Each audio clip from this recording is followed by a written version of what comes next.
නින්දක් අහලකවත් නැතුව ඇස් පියාගත්තේ යශෝදරා සිදුහත්ට යන්නේ ඩෑරල වුණාට සමහර විට සඳලු තලයට තුවගෙන ගිහින් ඉක්කි ගහන්න ඇති සිදුහත් නොපෙනී යනකම්ම.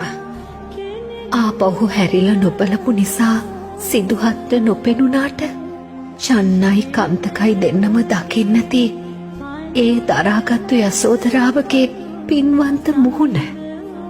කුමාරයාගේ ආභරණ පපුවට තුරුළු කරගෙන හඬා වැටුණු චන්න පිරිමියෙක් වුණාට උහුල ගන්න ඇත්තෙත් සිහි කර කර යශෝදරා දේවියගේ උතුම් දරා ගැනීම.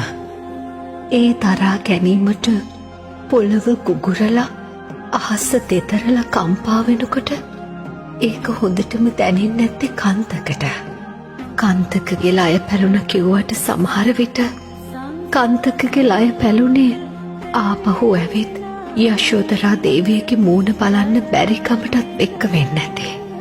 එදා යශෝදරාව රළු ආහාර වැළඳුවේ පඳු පාට ඇඳුම් ඇන්දේ උඩු මහලෙන් බිමට නොබැස්සේ ලෝකෙ කාටවත්ම නොදෙවෙනිව ඒ පපුවේ තිබුණු අසීමිත ස්වාමි භක්තියට. අවුරුදු ගානකින් තමුන්ගේ ස්වාමියා බුද්ධ රාජ්‍ය දිනාගෙන එනකොට එතුමියටම දැනෙන්නේ නැති තමුන්ගේ දරා ගැනීම ශක්තිය. අන්න ඒකයි රාහුල කුමාරයාට නරසිංහ ගාථා කිය ආඩම්බරෙන් පෙන්නුවේ වටින බුදුහිමිගේ පින්වන්ත මුහුණ.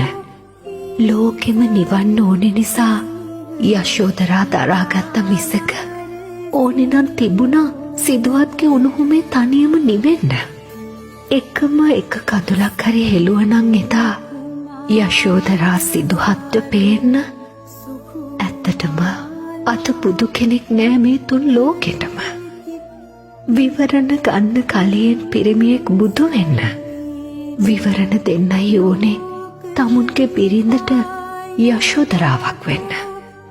ගෑනුන්ගේ කඳුළුවලට හේතු දුන්නෙම පිරිමි වුණාට පිරිමින්ට දිනන්න රජවෙන්න බුදු වෙන්න හේතු දුන්නෙම ගෑනුන්ගේ අසීමිත දරා ගැනීම.